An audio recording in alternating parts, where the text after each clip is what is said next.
Kako se sezona bliži kraju i naravno da želimo što više produžiti vrijeme berbe plodova, ipak dosta je pitanja i nedoumica jer različite pojave zadese plodove paradajza pred sam kraj sezone uzgoja.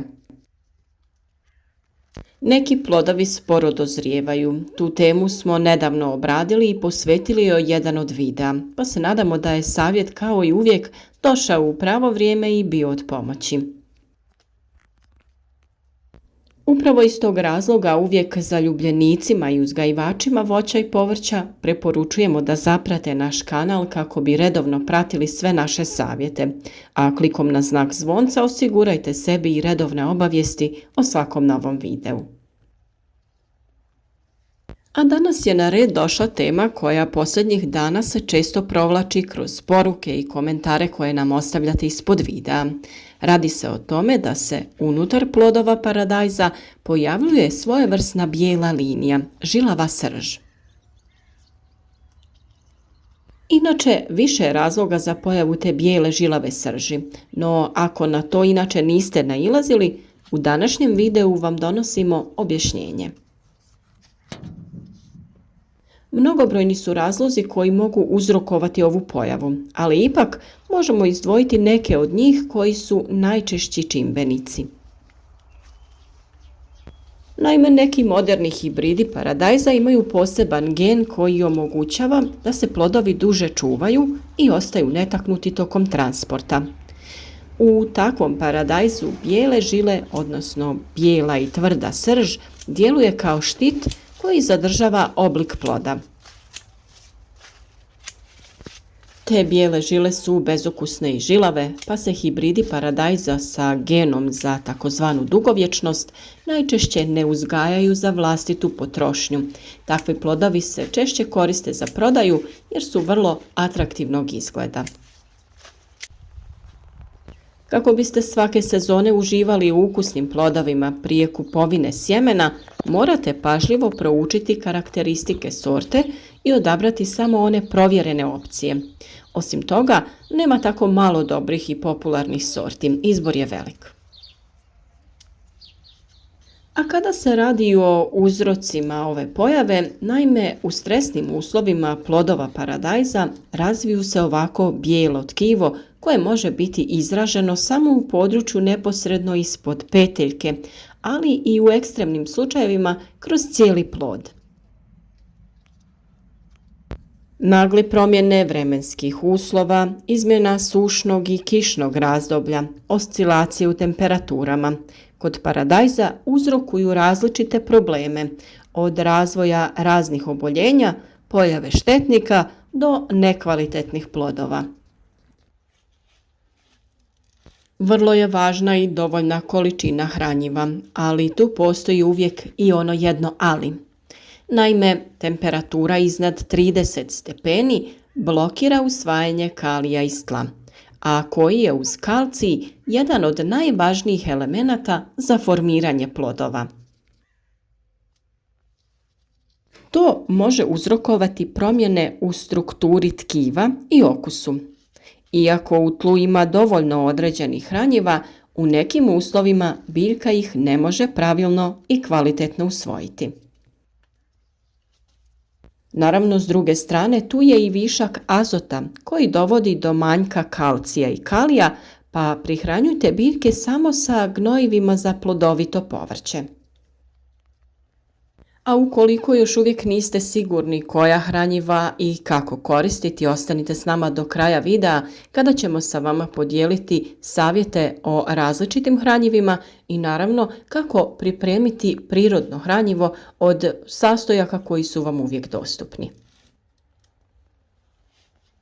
Paradajz može pobijeliti i na strani koja je bila više izložena suncu. Ondje će se stvoriti ožegotine jer je došlo do sprječavanja procesa sinteze likopena, pigmenta koji je zadužen za crvenu boju. Također na ovu pojavu utječe i nedostatak vlage, stoga ovo povrće treba zalijevati svakih 2 do 3 dana, svaku biljku sa 2 do 3 litre vode. A naravno da imate i poseban video savjet o tome detaljno objašnjeno kako i kada zalijevati biljke paradajza kako ne bi imali neželjene posljedice. Potražite taj video na našem kanalu. Kako bi biljka pravilno usvajala hranjiva i rasporedila ih tamo gdje je najpotrebnije, vrlo je važno održavati izgled stabljike i u ovo vrijeme. To znači da se treba redovno uklanjati zaperke i na vrijeme odraditi dekapitaciju, to jest zakidanje vrha paradajza. O tome smo već dosta govorili i vjerujem da ste svi vi koji redovno pratite naše savjete taj dio posla odradili. Ukoliko niste upoznati sa ovim radnjama, imate i poseban video o toj temi, pa i njega potražite. Prihrana je važna sve do kraja sezone berbe i uzgoja paradajza, pa ćemo naravno u nastavku detaljno objasniti i taj dio procesa. Sada se prihrana obavlja hranjivima bogatim kalijem i elementima u tragovima. Ne zaboravite minerale poput joda i magnezija. Sva ta hranjiva možete kupiti u agrocentrima ili poljoprivrednim apotekama. Na njima je istaknuto koliko kojih elemenata sadrže. NPK je oznaka dušik, fosfor i kalij, pa bi u ovom slučaju trebali imati veći udio kalija. To je omjer 10-10-40. Postoji i puno načina kako iz prirode biljkama osigurati hranjiva. Biljkama će odgovarati dodavanje rastvora drvenog pepela. O njegovoj primjeni u vrtu i dobrobitima dosta smo govorili, pa vjerujem da već znate koliko je koristan. Vrlo je važno da pepeo koji koristite bude nastao isključivo od izgaranja drveta, ne ugljena ili peleta koji u sebi nemaju ono što je potrebno, a imaju i različite primjese koje mogu imati i suprotan učinak, to jest biti štetne za biljke. U 10 litara vode rastvori se 1 čaša pepela, što je otprilike 100 grama. Dobro promiješa i ostavi preko noći. Oko svake biljke se zalije 1 litra ovog đubriva, a preporučljivo je da zemlja bude lagano natopljena prije toga, kako bi se hranjiva bolje rastvorila u zemlji. S obzirom da je pepeo nastao sagorijevanjem biljaka, on sadrži 13 osnovnih elemenata potrebnih za rast biljaka. Izvrstan je izvor kalcija, kalija i mikroelemenata za vrt. U vrijeme visokih temperatura preporučuje se folijarna prihrana biljaka, to jest prskanje preko lista. Taj postupak se radi rano ujutro ili predvečer pred zalazak sunca, kako biljke ne bi oštetili ako ih prskamo kada je jako sunce, što može izazvati ožegotine na listovima. Naime, biljke u vrijeme kada su visoke temperature slabije usvajaju hranjiva iz tla.